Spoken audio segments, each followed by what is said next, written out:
Hi everybody, आज हम लोग एक और इंटरेस्टिंग एपिसोड लेके आए हैं और वर्दे होम सॉल्यूशंस में आए हैं। और चलिए देखते हैं और बातें करते हैं मिस्टर अनुभव श्रीवास्तव से और जानते हैं कुछ इंटरेस्टिंग बातें रियल एस्टेट के बारे में। तो keep watching.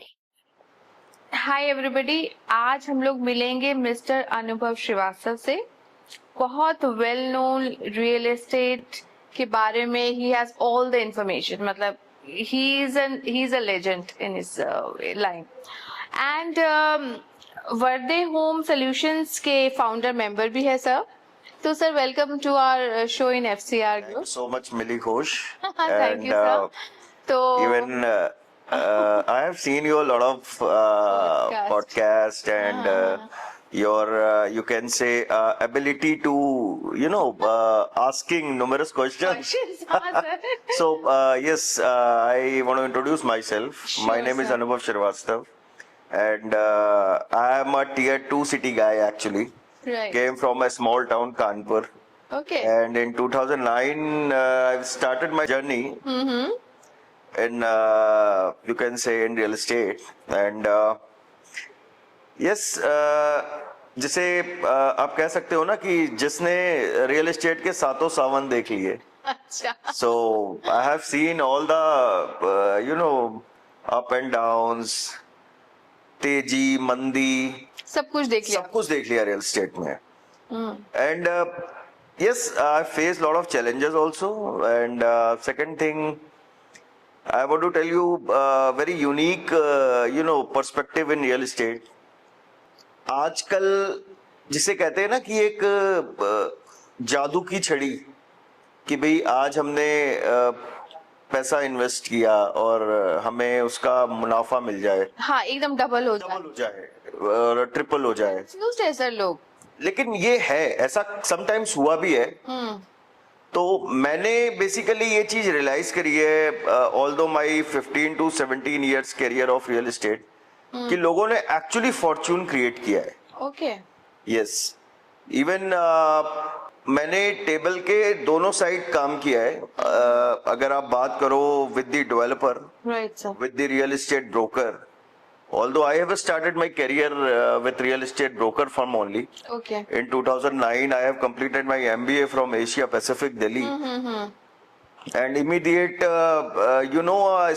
people come from small town. Right. दिमाग में क्या रहता है कि यार NCR में है तो अपनी गाड़ी भी होनी चाहिए, अपना घर भी होना चाहिए. बिल्कुल बिल्कुल पूरा करना. राइट. और पूरा यार हमें तो इन दिल्ली की सड़कों पे गाड़ी से चलना है. बिल्कुल. बसों में नहीं ट्रैवल करना है. यस, बसों में नहीं ट्रैवल करना है. अपना घर, अपने गाड़ी, सब कुछ चाहिए. Yes yes yes. तो और एक जब भी आप किसी टाउन बी से आते हो तो एक सपने लेके आते हो. एकदम. राइट. आपकी फैमिली भी वहां पे टाउन बी में एक सपने देखती है कि मेरा बेटा गया है तो वो वहां पे एक अच्छा फॉर्च्यून क्रिएट करेगा, अच्छी चीजें बनाएगा जिससे आपकी आने वाली जनरेशंस को भी हेल्प होगी. आपके और भी लोग फैमिली से बाद में आएंगे, ऐसी मल्टीनेशनल सिटीज में आएंगे, काम करेंगे, तो उनको भी सपोर्ट मिलेगा. तो वो चीजें ना दिमाग में एक स्ट्राइक करती थी बार बार. तो जैसा कि एक चीज होती है ना कि यार कहां से इतनी जल्दी फॉर्च्यून क्रिएट होगा.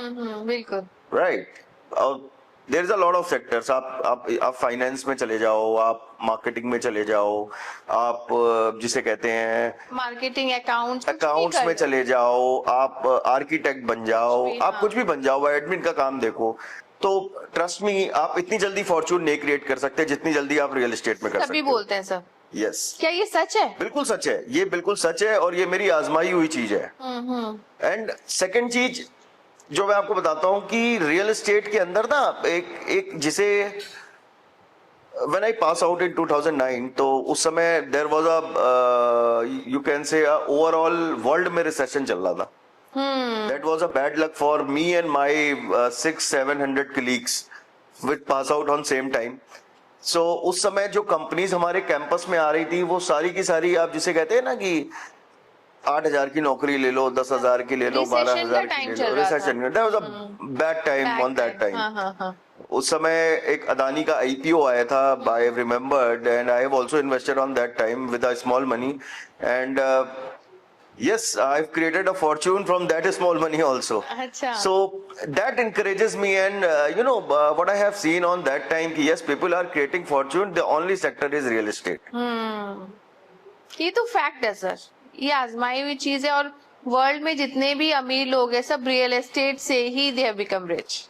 आप देखो ना, आप अदानीज देख लो, आप अंबानीज देख लो, आप किसी भी बड़े आदमी को उठा के देख लो, उनका एक बिजनेस रियल एस्टेट का जरूर होगा. जरूर होगा. एक अगर बिजनेस नहीं होगा तो वो खुद उसमें इन्वेस्ट करके फॉर्च्यून क्रिएट कर रहे होंगे. आप एनसीआर में देख लो, आप टीयर 2 सिटीज में देख लो, इतने जबरदस्त प्रोजेक्ट आ रहे हैं. इवन आजकल जितने भी प्रोजेक्ट्स आप देखोगे, जितने भी बिल्डर्स आप एनसीआर के देखो, एनसीआर के बिल्डर्स महाराष्ट्र जा रहे हैं, महाराष्ट्र के बिल्डर एनसीआर आ रहे हैं, एनसीआर के बिल्डर टीयर 2 सिटी में जा रहे हैं. मतलब तो सब शिफ्ट हो रहे हैं, सब शिफ्ट हो रहे हैं, क्योंकि अब वो अपने आप को एक्सपेंड कर रहे हैं. आप एक बिल्डर की बात मैं करता हूँ, डीएलएफ, अ वेल नोन ब्रांड. बिल्कुल. डीएलएफ ने अभी महाराष्ट्र में प्रोजेक्ट लॉन्च किया अंधेरी ईस्ट में. The price beyond your, I know, शायद सोल्ड आउट भी हो चुका यस, है. That is sold out in 2 days. बताइए. सो कई चीजें हैं, आप रियल एस्टेट में फॉर्च्यून क्रिएट कर सकते हो, बट उसके साथ जो एक हिडन कॉस्ट लगती है आपकी तरफ से, that is your integrity, and second thing is your hard work. Real estate जितना हार्ड वर्क मांगता है उतनी कोई भी सेक्टर नहीं मांगता आपसे. जिसे कहते हैं ना, there is no, like a soldier, there is no off duty. मतलब 24 घंटे 24 घंटे you have to be proactive in real estate. आपकी लीड कब कोई उड़ा के ले जाएगा आपको पता नहीं चलेगा.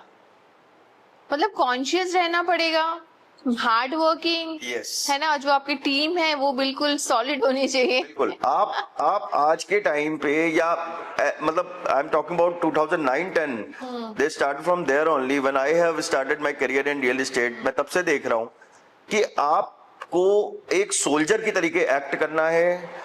बारिश हो, धूप हो, 50 डिग्री टेम्परेचर हो, कुछ भी हो, आपको अपने क्लाइंट को सर्विस देनी है तो देनी है.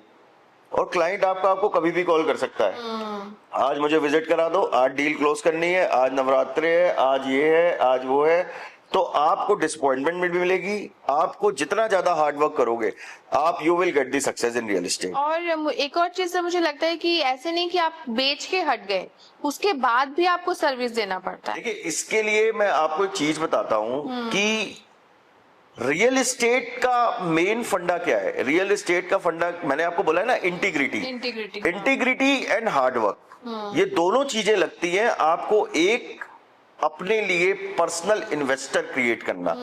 आज अगर मैं किसी को पैसा लगवा रहा हूं, सपोज आज मैं आपसे कहता हूं कि just invest in my one of my project, तो आप क्या बोलोगे मेरे से? ठीक है, आप पे मैं ट्रस्ट करती हूँ. The big thing is trust. Trust कैसे आया? There was a past experience. Exactly. कि मैंने आपको आज से 10 साल पहले कोई प्रॉपर्टी दिलाई, उस प्रॉपर्टी से मैंने आपको फॉर्च्यून क्रिएट करके दिया, फिर उस फॉर्च्यून से आपने मेरे से दूसरी प्रॉपर्टी खरीदी, दूसरे में मैंने आपको फॉर्च्यून क्रिएट करके दिया. यस. तो अब मैं आपको फोन पे भी बोलूंगा ना कि मिली ये प्रॉपर्टी फलाना जगह लॉन्च हो रही है, so you just go for that. तो आप क्या बोलोगे? हाँ यार, ये तो अनुभव जी है, ये रिकमेंड करते हैं, तो यहाँ पे प्रॉफिट होता है. तो सिंपल है. तो रियल, और इसके लिए मैंने कितना हार्ड वर्क किया होगा. एग्जैक्टली. तो इंटीग्रिटी एंड हार्ड वर्क दोनों चीज. आजकल लोग क्या सोचते हैं, यार आज मेरे को एक लीड आई, मैंने उसको क्लोज किया, मैंने अपना कमीशन लिया, एंड खत्म. उसको सेकंड टाइम उसको री इनकैश करने की सोचते ही नहीं है. सोचते नहीं, फिर से नए लोगों को ढूंढने. आप अपनी 1% कमीशन के लिए किसी के 1 या 2 करोड़ रुपए लगवा देते हो मार्केट के अंदर. राइट. आप किसी अपनी 1%, 2% या 3% मैक्सिमम कमीशन के लिए किसी के 4 करोड़, 5 करोड़, इवन 10 करोड़ रुपए लगा रहे हो. आपको कितना मिल रहा है? 30 lakh, 3 lakh, 10 lakh, whatever the amount you are getting. But उस इन्वेस्टर के पॉइंट ऑफ व्यू से आप सोचो कि वो अपनी पूरी लाइफ टाइम अर्निंग आपके एक इशारे पर लगा रहा है. अगर उसके बाद उसको सेटिस्फेक्शन नहीं मिलता है, या उसको प्रॉपर सर्विस नहीं मिलती है, या उसको एग्जिट प्लान नहीं मिलता है, मैं भी एग्जिट प्लान का आपको एक्सप्लेन करूंगा what is exactly I am talking about. तो वो उसका बैड एक्सपीरियंस होता है, और यही बैड एक्सपीरियंस फिर दूसरे रियल एस्टेट पर्सन को परेशान करता है. उसके पास कोई फ्रेश कॉल आती है, वो क्या कहेगा, नहीं यार मेरे को नहीं यार, रियल एस्टेट पे पैसा नहीं लगाना है। बदनाम हो जाती है। Yes yes yes, there are a lot of developers in Gurgaon, even I can not take the name, but उन्होंने ना पूरी मार्केट को खराब कर दिया है। तो उसमें क्या होता है कि जो एक साधारण बंदा होता है रियल एस्टेट का, या कोई भी एक बंदा होता है, तो वो क्या करता है, वो ना बेसिकली वो उसकी मार्केट भी खराब होती है कि यार आज मैं कोई प्रोजेक्ट बेच रहा हूं और बिल्डर की अगर इंटेंट ही नहीं है कि यार मेरे को बनाना ही नहीं है, मेरे को तो पोजीशन देना ही नहीं है, पहले से ही इंटेंट ऐसी है, हाँ। तो ये तो रियल एस्टेट का नॉर्मल है। आप आज किसी को बोलो कि यार मेरे कहने पे पैसा लगा लो, तो वो या तो तुम पे ट्रस्ट करता होगा या तुम्हारा फैमिली मेंबर होगा, तब तो लगा लेगा। आप एक नई लीड अगर आपके पास आती है, आप उसको 5 करोड़ की प्रॉपर्टी बेचते हो, तो कम से कम आपको मेरे हिसाब से तो 15 मीटिंग लगेंगी और 5 महीने लगेंगे उसको कन्वर्ट करने के लिए। अच्छा, मतलब ये स्टैंडर्ड है। Yes, it's a standard. इसमें भी एक कैच है, हो सकता है वो प्रॉपर्टी इतनी अच्छी हो, अगर आप किसी को फोन करो कि मैं आपको डीएलएफ में फ्लैट दिला दूंगा, जो कि फ्लैट सारे बिक चुके हैं, तो बंदा आपको चेक दे देगा, दैट इज समथिंग डिफरेंट। अच्छा, लेकिन मैंने बताया ना, आप फॉर्च्यून बना सकते हो रियल एस्टेट में, बट इंटीग्रिटी एंड ट्रस्ट दोनों बहुत जरूरी, and hard work. Hard work is the key of success in real estate specially. शायद आप किसी और प्रोफेशन में एक समय पे हार्ड वर्क ना करके भी सक्सेस पा सकते हो, बट रियल एस्टेट में अगर आपने हार्ड वर्क नहीं किया है, आपने अपनी मार्केट नहीं बनाई है, आपने अपने इन्वेस्टर्स नहीं बनाए हैं, तो आप सक्सेस नहीं पा सकते रियल एस्टेट के अंदर। फिर तो आप आज इस कंपनी में हो, कल उस कंपनी में हो, फिर आप थोड़े दिन में अपना बिजनेस कर लोगे, उसमें फ्लॉप हो जाओगे, फिर आप किसी और बिजनेस को करोगे जिसमें भी हाथ लगाओगे फ्लॉप ही होगे। बिल्कुल सर, एक और चीज मैं जानना चाहूंगी कि आज के टाइम में कौन से लोकेशंस पे you will be betting on? देखिए, लोकेशन की अगर आप बात करते हैं तो देखिए, रियल एस्टेट क्या है, real estate directly related to your investment, and investment is what is good investment? Good investment it was location. आज अगर मैं पैसा लगा रहा हूं तो मैं सबसे पहले क्या देखूंगा कि वो लोकेशन मेरे मतलब की है कि नहीं है, और अगर मैं उसमें पैसा लगा रहा हूं तो क्या जो मेरा पैसा लगवा रहा है उसके पास मेरी प्रॉपर इन्वेस्टमेंट के लिए कोई प्लानिंग है या नहीं। हाँ। आज मैं आपसे कहता हूं कि आप मेरे कहने पे 3 करोड़ रुपए का प्लॉट मेरठ में खरीद लो, राइट, और मैं 3 करोड़ का प्लॉट आपको मेरठ में दिलवा दूं, आप रहते हो गुड़गांव में, आपको ना मेरठ से कोई लेना देना ना कुछ, आपने 3 करोड़ रुपए मेरे कहने पे प्लॉट में इन्वेस्ट कर दिए मेरठ के अंदर, ठीक है, उसके बाद आप मेरे से क्या एक्सपेक्ट करोगे? नेक्स्ट 6 मंथ्स में आप मुझे फोन करोगे, अनुभव जी मैंने 3 करोड़ रुपए का प्लॉट लिया था यार, आप ये बताओ कि इसको कैसे बिकवा सकते हो? कैसे बिकवा? हाँ। तो अभी मैंने अपने इंटरव्यू में पहले भी बताया था आपको कि एक एग्जिट प्लान बताया था, राइट? तो एग्जिट प्लान क्या होता है? आज एक छोटा सा एग्जांपल लेते हैं, आप कोई XYZ बिल्डर उठा लो, उसने एक prominent location let's say Gurgaon के अंदर एक फ्लैट लॉन्च किया, अपना एक प्रोजेक्ट लॉन्च किया, जिसमें आप कह सकते हो किसी भी इन्वेस्टर का पैसा आपने लगवा दिया, और उस फ्लैट की कॉस्ट थी 4 करोड़ 5 करोड़, इन्वेस्टर के पास था 1 करोड़, और मैंने उसका पैसा वहां पे 1 करोड़ रुपए लगवा दिया। अब 1 करोड़ रुपए उस फ्लैट की 25 से 30% की कॉस्ट है, वो उसने दे दी, बिल्डर बायर साइन कर लिया, ओके हो गई कहानी। मैंने उसको कमिट कर दिया कि सर ये पैसा आप लगाओ और आज से 6 महीने बाद मैं आपका फ्लैट बिकवा दूंगा, मैं आपका फ्लैट 500 रुपए 1000 रुपए 2000 रुपए ऊपर बिकवा दूंगा, सर टेंशन मत लो, आपके पैसे की रिकवरी मैं करके दे दूंगा। ही वॉज वेरी हैप्पी, इतना तो कहीं पे भी नहीं मिलता, बैंक में भी नहीं मिलता, चल डाल दे यार 1 करोड़, क्या दिक्कत है। अगला मेरे को 1.5 करोड़ रुपए दे देगा 6 महीने में, 50 लाख, बहुत अच्छी बात है। अब 6 महीने बाद क्या हुआ कि मेरे पास कोई भी उसकी इन्वेस्टमेंट के लिए प्रॉपर एग्जिट प्लान है ही नहीं। वो मुझे फोन कर रहा है, मैं उसे इग्नोर कर रहा हूं, सर मैं कर रहा हूं, सर मैं करता हूं। नेक्स्ट डिमांड बिल्डर ने जनरेट कर दी, क्योंकि builder doesn't have any kind of implication कि भैया इसको डिमांड नहीं भेजनी है, बिल्डर को तो भेजनी है अपनी डिमांड। अब वो बंदा क्या कह रहा है, यार मेरे पास तो आगे देने के लिए पैसे ही नहीं है। उस केस में क्या होता है, उस केस में या तो वो पैसा अरेंज करे या बिल्डर उसका लिया हुआ पैसा फॉरफिट कर लेता है। और there is a 90% cases in Gurgaon जिसमें लोग फंस जाते हैं, पैसा देने के बाद भी ना प्रॉपर्टी मिलती है, और बिल्डर बायर एग्रीमेंट इतने एक्साइटमेंट में साइन करते हैं कि उसमें लिखी हुई चीजें पढ़ते नहीं है। हाँ, पढ़ते नहीं है। उसमें पढ़ते नहीं भैया। आज मैंने साइन कर दिया, अब आई एम वेरी हैप्पी, मैंने 1 करोड़ रुपए लगा दिए, मेरा 3 BHK फ्लैट है, द्वारका एक्सप्रेस वे पे है, XYZ जगह पे है, इस बिल्डर का है, ये है वो है, और उसके बाद एग्जिट प्लान नहीं है। फिर वो बैंकों के धक्के खाते हैं, लोन लेते हैं, और एक ऐसी प्रॉपर्टी जो उनको नहीं चाहिए थी वो भी उनके सर पे आ जाती है, क्योंकि एग्जिट प्लान नहीं है। एग्जिट प्लान नहीं है। बिल्कुल सर, आपसे बात करके मुझे ये समझ में आ रहा है अभी कि एग्जिट प्लान कितना इम्पोर्टेंट है। आप अगर मार्केट में हो, अगर आप अपने इन्वेस्टर्स का पैसा लगवा रहे हो मार्केट के अंदर, तो आप पहले उस प्रोजेक्ट की प्रॉपर वर्किंग करो। क्या यहाँ पे मैं अपने इन्वेस्टर का पैसा लगवा रहा हूँ, मेरे पास यहाँ का एग्जिट प्लान क्या है, और मैं आज अगर अपने इन्वेस्टर का पैसा लगवा रहा हूँ तो कितने दिनों में मैं उन्हें एग्जिट दे पाऊंगा। इसीलिए मैं रिकमेंड, जैसे आपने पूछा था अभी कि आप किस लोकेशन को रिकमेंड करते हो, तो मैंने बड़ी रिसर्च करी अभी पिछले 6 मंथ से। I am on research board में कोई प्रोजेक्ट अगर करता हूं तो उस प्रोजेक्ट को पहले 6 से 7 महीने रिसर्च करता हूं। हाँ। कि ठीक है 6-7 महीने मेरे को कोई कमाई नहीं हो रही, कोई प्रॉब्लम नहीं है, बट 6-7 महीने प्रोजेक्ट का रिसर्च करो, उसके बाद उस पर उतरो।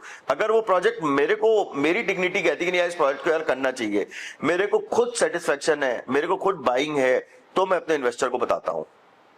तो जैसा कि अभी मैंने आपको बोला था कि आप मेरठ में मेरे कहने पे एक प्लॉट ले लो, मैं आपको एक चीज बताता हूं। आज के टाइम पे अगर मैं खुद एक जमीन खरीदने की सोचूं कि यार आज मैं ना एक जमीन खरीदता हूं अवेली, जो कि एक वेल कनेक्टेड हो हाईवे से, वेल कनेक्टेड हो एयरपोर्ट से, वेल कनेक्टेड हो प्रॉपर मार्केट से, पॉश एरिया हो, वहां पे सब कुछ हो, तो शायद मैं दिल्ली के अंदर नहीं खरीद पाऊंगा, शायद मैं गुड़गांव में नहीं खरीद पाऊंगा, शायद मैं नोएडा में नहीं खरीद पाऊंगा, क्योंकि यहाँ के जो रेट्स हैं वो बियॉन्ड इमेजिनेशन है, बहुत हाई, बहुत बढ़ गए हैं, बहुत हाई रेट हो गए।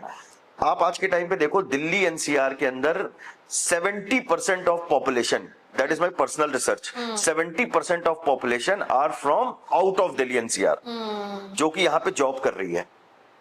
आप गुड़गांव में उठा के देख लो, आप कहीं भी उठा के देख लो, नोएडा के अंदर 70% of population it out of NCR, बिल्कुल राइट। तो अब क्या हो रहा है, आउट ऑफ NCR है, बट वो अगर आसपास एरिया में रह रहे हैं जो कि NCR से वेल कनेक्टेड है, तो वो अप डाउन भी वहीं से करते हैं। वो आज अगर नोएडा के अंदर मैं एक PG भी लेने जाता हूं तो उसकी कॉस्ट क्या पड़ती है, 20 से 22 हजार। गुड़गांव में तो 40-45 हजार। गुड़गांव तो बहुत एक्सपेंसिव है। दिल्ली में तो आप सोच भी नहीं सकते, PG अगर ले रहे हो तो बहुत महंगा है। या तो आप किसी ऐसे एरिया में जाके ले लो जहां पे कि सिक्योरिटी सब कुछ ऐसा कुछ है नहीं, तो वो मैं बात नहीं कर सकता। तो अगर आज की मैं बात करता हूं जमीन खरीदने की, तो मैं आपको एक प्रोजेक्ट सजेस्ट करता हूं जिसको पर्सनली मेरी रिसर्च के बाद मैंने मार्केट में उतारा है, और उस प्रोजेक्ट को मैं वेल वर्स सेल कर रहा हूं। ये प्रोजेक्ट है पारस ग्रुप का। अच्छा, पारस ग्रुप के बारे में मैं बता दूं, Paras group is basically a 25 years old legacy in real estate market. ये Paras is a well known venture in the market. आपने पारस डिग्री के बारे में भी सुना होगा। तो और ये बेसिकली इनके ना जिसे कहते हैं आपके, अगर आप गुड़गांव की बात करते हो तो सारे लग्जरी प्रोजेक्ट है पारस के। नोएडा के अंदर कई प्रोजेक्ट्स में पोजीशन दे चुके हैं। तो इस प्रोजेक्ट की स्पेशलिटी ये है, और सबसे बड़ी बात है कि ये प्रोजेक्ट अपना लेके आए हैं मेरठ हाईवे पे। दिल्ली मेरठ हाईवे, अगर आप अक्षरधाम से कनेक्टिविटी लेते हो तो मुश्किल से आपको 35 से 40 मिनट लगते हैं, आप इस प्रोजेक्ट में पहुंच जाते हो। इतनी यस, इतनी नजदीक है। अच्छा, एक प्लस पॉइंट और है, दिल्ली मेरठ हाईवे तो एक मैंने बताया आपको, एक है आज के टाइम पे रैपिड मेट्रो चल गई है। New Ashok Nagar metro station से आपको मेट्रो मिलती है जो आपको सीधे मेरठ उतारती है 45 मिनट्स में। तो 45 मिनट्स के अंदर आप ट्रैवल कर सकते हो मेरठ टू दिल्ली। आज के टाइम पे जो बंदा दिल्ली या नोएडा में जॉब कर रहा है, अगर वो मेरठ में रहता है तो वो मेरठ से ट्रैवल कर रहा है, वो यहां नहीं रह रहा है। तो आज के टाइम पे अगर मैं आपको एक ऐसी प्रॉपर्टी दूं जो कि आपका सपना जमीन से घर बनाने का है, तो उस प्रॉपर्टी पे आप इन्वेस्ट कर सकते हो। Project name is Paras estate. यहाँ पे it's a well verse society. सारी चीजें जो आपको गुड़गांव में DLF फेज 2 में जो मजा मिल रहा है ना रहने में, सेम है। यस, वो सेम आपको मजा मिलेगा इस प्रोजेक्ट में। 25 एकड़ लैंड एरिया है इसका टोटल। इसमें मेरे ख्याल से 225 के आसपास प्लॉट लॉन्च होंगे, जिसमें अभी कंपनी ने 50% प्लॉट्स लॉन्च किए हैं, और 272 स्क्वायर यार्ड का एक प्लॉट है, फर्म साइजेस रखा है कंपनी ने, एक दो छोटे प्लॉट्स हैं, तो इसमें इन्वेस्टमेंट भी अच्छी है, बजटेड है, और प्लस चीजें दिल्ली से वेल वर्स कनेक्टेड है। हाँ, जैसे आपने कहा 45 मिनट्स, आई मीन आप गुड़गांव में आज प्लॉट लेने जाओ 50 करोड़, 40 करोड़, 45 करोड़ से कम नहीं है डीएलएफ फेज 2 में, दिल्ली गुड़गांव में। और दिल्ली में अगर बात करते हैं हम, दिल्ली में तो फिर तो प्लॉट की पहले प्लॉट ढूंढो कहाँ पे है, उसके बाद तो अगर आप साउथ एक्स या हौज खास या लाजपत नगर में तो कोई प्लॉट है ही नहीं। यहाँ पे तो 10-10, 11-11 करोड़ का आपको एक फ्लोर मिलता है। वो भी मैं मना नहीं कर, बुरा नहीं है, बट ये इतना बजट होना चाहिए। आपको आज के टाइम पे अगर जमीन से लगा हुआ मकान बनाना है with the well connectivity of Delhi, तो आप इन्वेस्ट करो पारस स्टेट में। सेकंड चीज, अब बात करते हैं जो मैंने बात करी एग्जिट प्लान की। एग्जिट प्लान, अगर आज आप मेरे साथ पारस में पैसा लगाते हो, ठीक है कि यार आप इतना एक्सपीरियंस हो, आप 16-17 साल के हो, आप 16 साल का एक्सपीरियंस है, आप कहते हो कि ठीक है कि आपके कहने पे हम पारस में पैसा लगा देते हैं। पारस में जो पेमेंट प्लान मैं आपको दे रहा हूँ वो 25-25-50 का दे रहा हूँ। मतलब आप मेरे कहने पे 25% पैसा लगाओ, 25% आप 3 महीने बाद दे दो। एग्जिट प्लान मेरी तरफ से क्या है मैं आपको बताता हूं। आज के टाइम पे पारस के अंदर एक तो बेस्ट चीज ये है कि उसकी कनेक्टिविटी, और सेकंड चीज ये है दिल्ली से कनेक्टिविटी। मेट्रो का काम अभी जो चल रहा है, अभी मेट्रो चल गई है मेरठ तक, बट अभी पूरी नहीं गई है। इस प्रोजेक्ट के 2 से 4 किलोमीटर की दूरी पे है अभी मेट्रो, बट ये प्रोजेक्ट 0.5 किलोमीटर कनेक्टिविटी पे होने वाला है मेट्रो से। तो आज जो चीज आप मेरे से खरीद रहे हो, सपोज मैं कहता हूं आप 1.25 लाख रुपए गज की प्रॉपर्टी मेरे से खरीद रहे हो, ठीक है। सेकंड चीज, मेरठ के अंदर जितनी भी दिल्ली के गवर्नमेंट इंस्टीट्यूशंस है, ठीक है, अब वो क्या कर रहे हैं, दिल्ली बहुत भर गया है। तो अभी जैसे अभी मैं परसों नरसों सीएम रेखा गुप्ता जी का एक इंटरव्यू देख रहा था, तो उन्होंने कहा था कि हम दिल्ली को थोड़ा खाली करेंगे। दिल्ली को ना खाली करने की प्लानिंग चल रही है, क्योंकि दिल्ली बहुत भरा हुआ है। तो जितने भी मेजर इंस्टीट्यूशंस है, वो मेजर इंस्टीट्यूशंस की बात कर ले, मेजर गवर्नमेंट ऑफिसर्स की बात कर ले, वो दिल्ली से वेल वर्स जो कनेक्टेड एरिया है उसमें शिफ्ट होंगे। हाँ। तो आपको ना फ्यूचर जो दिख रहा है ना, चाहे वो गाजियाबाद हो, वो मेरठ हो, वो बुलंदशहर हो, हापुड़ हो, ये जो सिटीज हैं, यस, जो दिल्ली से कनेक्टेड है। और कोई बहुत बड़ी चीज नहीं है कि आज के टाइम पे जो मेट्रो कनेक्टिविटी दे दी है, हो सकता हो कल ये एनसीआर से ही इसको कन्वर्ट करते हैं, हो सकता हो एनसीआर में मेरठ आने लगे। तो फ्यूचर कोई कुछ नहीं कह सकता। प्लस जितने भी अच्छे मेडिकल इंस्टीट्यूशंस हैं वो सारे के सारे मेरठ में। Meerut one of the largest timber market in India. Gulf में जितना भी स्लॉटर्स, जितना भी सप्लाई होता है सारा मेरठ से होता है। मेरठ से होता है। यस। सो अगर हम मेरठ की बात करें, मेरठ अपने आप में एक ऐसी सिटी है, अगर आज हम वहां पे पैसा लगा रहे हैं तो मुझे पता है कि मुझे अपने इन्वेस्टर को 6 महीने 8 महीने बाद एक हेल्दी इन्वेस्टमेंट एग्जिट है मेरे पास। तो मैं इस पूरे को यहां पे इस तरीके से कंक्लूड कर सकता हूं कि एग्जिट प्लान अगर है आपके पास तो आपका इन्वेस्टर आपसे हैप्पी है, अगर एग्जिट प्लान नहीं है तो आपका इन्वेस्टर आपसे अनहैप्पी है। और एक बार अनहैप्पी इन्वेस्टर हो गया तो वो दोबारा आपको पूछेगा। अच्छा सर, एक और चीज बताइए कि अगर कोई फर्स्ट टाइम बायर है या अपना नया ही वांट्स टू स्टार्ट की रियल एस्टेट में मैं शुरू करता हूँ अपना जर्नी, तो क्या आप उसको एडवाइस दोगे? देखिए, मेरी advice for first time buyer ये है कि नॉर्मली आजकल क्या होता है ना, जिसे कहते हैं जो यंगस्टर होते हैं कि भाई आज पहली जॉब लगी और पैकेज भी अच्छा है, चलो यार अब प्रेशर आता है फैमिली का कि घर बना लो। तो वो क्या स्मार्टनेस दिखाते हैं कि let's go to developer directly. यार हम एक डेवलपर के पास जा रहे हैं और हम डायरेक्ट जाएंगे, हम किसी ब्रोकर से बात नहीं करेंगे। तो उसमें क्या होता है, जो मेरी सजेशन है उनके लिए वो ये है, the medium should be very strong and very right person. एक आपने एमबीए में बड़ा सा एक सिंपल सा स्लोगन सुना होगा कि invest in a right time, in a right manner, with the right people. तो आज भी वो चीज चल रही है मार्केट के अंदर। मैं आपको ऐसे ऐसे चैनल पार्टनर्स के नाम ले सकता हूं जो कि एक अपनी लेगेसी क्रिएट कर चुके हैं रियल एस्टेट के अंदर, कि अगर उनसे किसी ने लिया तो कभी धोखा नहीं खाया, और आज भी उनके पास 40-40 साल पुराने इन्वेस्टर हैं, वो जनरेशंस को मकान दिला रहे हैं। बिल्कुल सर। और सर कैसे पता चलेगा कि ये लेजिटिमेट है, या कैसे हम इसको आइडेंटिफाई करेंगे? देखिए मैं बताता हूं आपको। एक तो सबसे पहले मैंने बताया इंटीग्रिटी एंड ट्रस्ट, एक तो ये चीज हो गई। सेकंड चीज हो गई, कोई फर्स्ट टाइम बायर है, सबसे पहले तो वो एक ऐसा मीडियम सिलेक्ट करे कि इस मीडियम के थ्रू मुझे जाना है। मेरी ऐसी सजेशन है, although may be I am wrong, कि आप डायरेक्ट बिल्डर से फ्लैट मत लो। सर ये तो मैं सफर कर चुकी हूँ ऑलरेडी। क्योंकि बिल्डर से डायरेक्ट फ्लैट लेने में क्या होता है कि आपके पास, एक तो आप बिल्डर से लड़ाई नहीं कर सकते।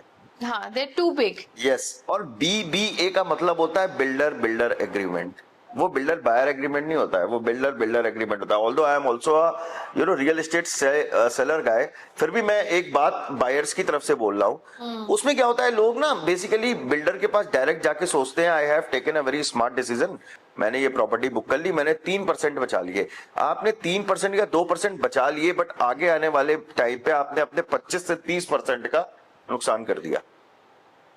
क्यों सर, एग्जिट नहीं कर पाओगे? मैं बता देता हूं आपको। सपोज आप, लेट्स टेक एग्जांपल, किसी ने एक प्रॉपर्टी खरीदी एक एक्स बिल्डर में नोएडा के अंदर, और उसने वो प्रॉपर्टी 1 करोड़ रुपए की खरीद ली। मार्केट में वो बंदा अगर 1 करोड़ की प्रॉपर्टी किसी ब्रोकर के थ्रू लेने जाता तो उसको शायद 1 करोड़ 1 लाख रुपए की पड़ती, क्योंकि 1 लाख रुपए उसे ब्रोकरेज या बिल्डर के थ्रू देनी पड़ती या खुद देनी पड़ती, वॉट एवर द डील। तो उसमें क्या होता है कि उस समय तो उसने इग्नोर मार दिया उसको। अब वो 1 करोड़ की प्रॉपर्टी बिल्डर से डायरेक्ट लेके आ गया। कल को क्या हुआ, बिल्डर ने उससे 30%, 35%, 40% पैसा लेने के बाद काम स्लो कर दिया, या स्लो नहीं भी किया, काम चल रहा और डिमांड पे डिमांड आ रही है।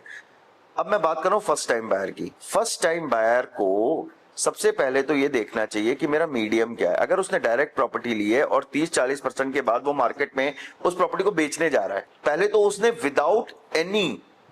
विदाउट एनी वेग आइडिया वो प्रॉपर्टी खरीद ली। किसी से उसने ये ज्ञान नहीं लिया कि इस प्रॉपर्टी में डिमांड सप्लाई रेशियो क्या है। And the demand supply ratio will always you get with the knowledgeable medium. I am not talking about कि एक फर्स्ट टाइम बायर को एक ब्रोकर के पास ही जाना चाहिए। एक फर्स्ट टाइम बायर को एक ऐसा मीडियम सिलेक्ट करना चाहिए जहां से उसे राइट इंफॉर्मेशन मिले। और नॉलेज है मार्केट का। सेकंड चीज, आपको अपने पैसे को कब एग्जिट करना है। सपोज आज मेरे को 3 करोड़ की प्रॉपर्टी खरीदनी है, लेकिन मेरे पास 50 लाख रुपए हैं, तो मैं कैसे खरीदूंगा? या तो मैं बैंक लोन में जाऊंगा, और मैं फर्स्ट टाइम बायर हूं, तो मैं कोई ऐसा बंदा ढूंढूं जो इस 50 लाख रुपए को अगले 6 महीने के लिए लगवा दे, और 50 के मुझे 75 दिलवा दे, या 50 के मुझे 60 दिलवा दे। फिर वो पैसा क्रिएट हुआ, फिर उसको कहीं और इन्वेस्ट किया, कहीं और इन्वेस्ट किया, रोटेट किया। या तो मैं सेटिस्फाई हूं कि मैं 1 करोड़ की प्रॉपर्टी खरीद लूं, तो मैं 50 लाख लगा दूंगा, 50 लाख का बैंक लोन लेके शांत बैठ जाऊंगा। लेकिन अगर आपका मीडियम सही है, तो आप प्रॉपर्टी को, आप अपने पैसे को पैसा बना सकते हो, पैसे से पैसा बना सकते हो, और फिर उससे अपने मनपसंद प्रॉपर्टी खरीद सकते हो। बिल्कुल सही तो बात। एक लाइन रियल एस्टेट में बड़ी जरूरी है कि आपको जो इन्वेस्ट करना है वो आपको अपने सही लोगों के साथ मिलके इन्वेस्ट करना है। And try to find a people in the market who has a exit plan. एकदम एग्जिट प्लान, यही लोग सर मार खा जाते हैं। वो एक्साइटमेंट में बाय तो कर लेते हैं, बट उन्हें पता नहीं होता बेचना कैसे है। ये प्रॉब्लम आती है। एक्चुअली क्या होता है कि आप कहीं भी कोई चीज खरीदने जाओ, वो अपने माल को कभी बुरा नहीं बताएगा। आप टमाटर खरीदोगे तो उससे ये बोलते ना भैया अच्छे अच्छे निकालना, तो अच्छा है। तो वो क्या बोलेगा, मैडम सभी अच्छे हैं, आप निकाल लो।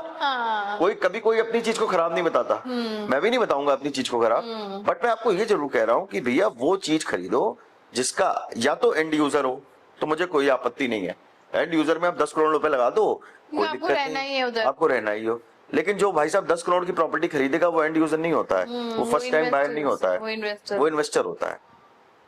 फर्स्ट टाइम मकान कैसे बनाते हैं वो आपको ही पता है, मेरे को भी पता है।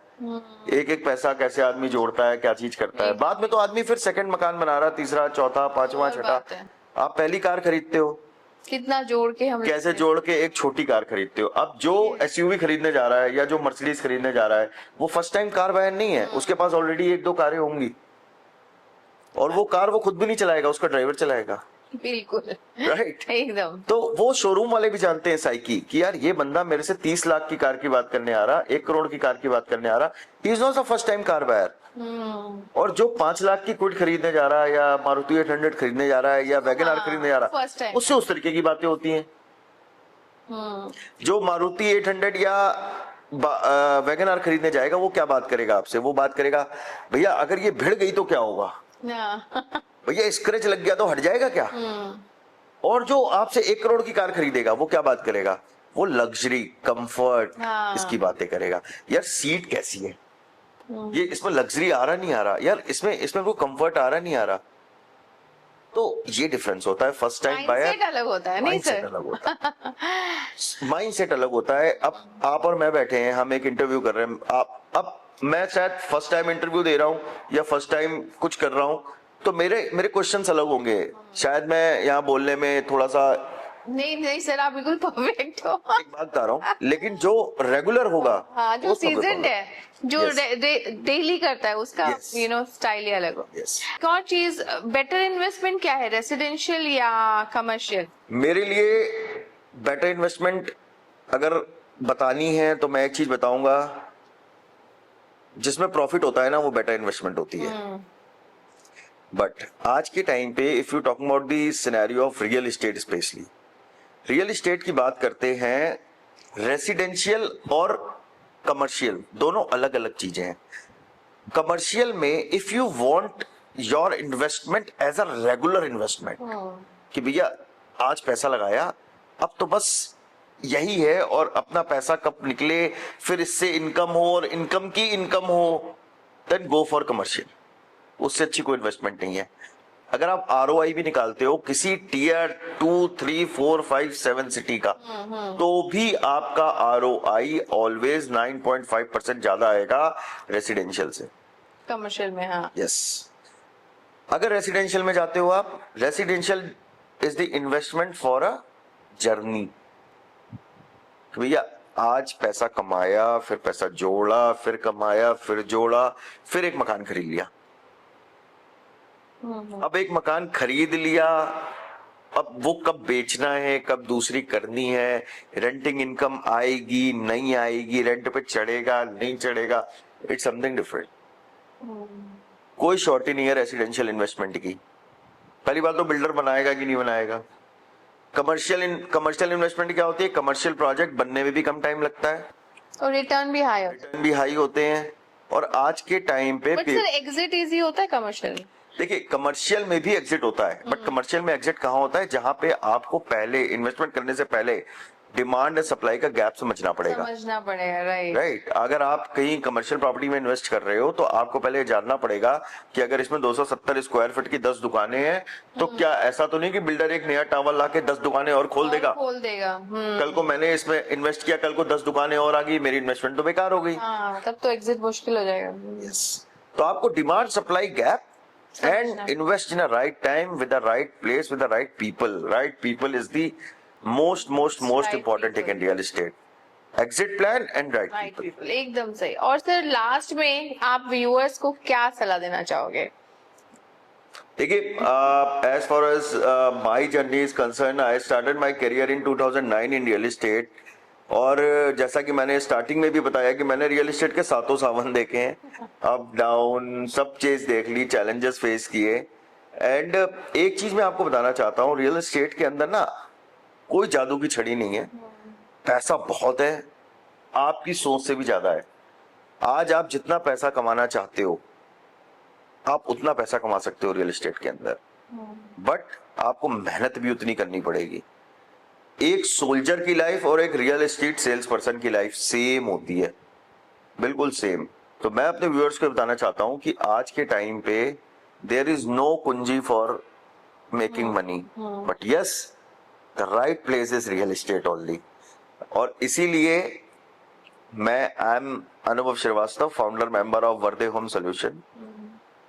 आपको एक यंगस्टर को जो रियल एस्टेट में अब आ रहे हैं या जो वेल स्टैब्लिश्ड भी हैं, एक सलाह देना चाहता हूं कि आप अपने इन्वेस्टर का पैसा वहां लगवाओ जहां पे उसको प्रॉफिट हो, वहां मत लगवाओ जहां आपको प्रॉफिट हो। एकदम। अगर उसको प्रॉफिट होगा तो अनडाउटली आपको प्रॉफिट होगा, और उसको एक बार प्रॉफिट होगा तो अनडाउटली आपको 10 बार प्रॉफिट होगा। और सिर्फ वो आपके पास वापस आएगा, वो वापस आएगा, बताएगा, वो वापस आएगा, प्लस वो अपने साथ 10 नए बायर्स लेके आएगा। यही लोग समझते नहीं है कि यार ये बंदा मेरे को प्रॉफिट दिलाता है, खुद प्रॉफिट नहीं करता है।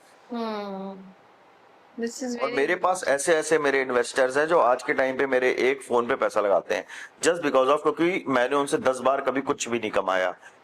तो मेरे फ्रेंड्स कहते भी थे कि यार तुमने सर्विस पूरी दे रहे हो, यहाँ से पूरा चंडीगढ़ तक जा रहे हो, मोहाली तक जा रहे हो, कुछ लेते भी नहीं हो।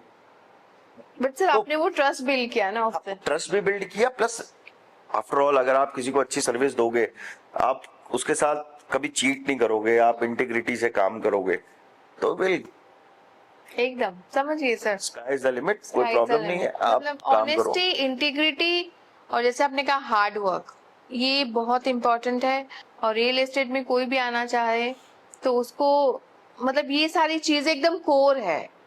अगर आप कोर है, और सबकी डिक्शनरी में एक वर्ड सबकी डिक्शनरी में होता है, वो होता है प्रॉफिट। प्रॉफिट, हाँ प्रॉफिट Yes, मिलेगा, इट विल profit फॉलो। अगर बनाना आता है तो you will success, shine and success. You will taste the success in real estate.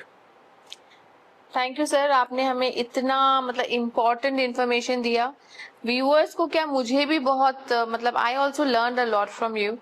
और सर से अगर कोई भी कांटेक्ट करना चाहते, सर का नंबर है, सर के प्रोजेक्ट्स के बारे में आप बात कर सकते हो at any point of time. उनका व्हाट्सएप नंबर, सब नंबर हमने दे रखा है।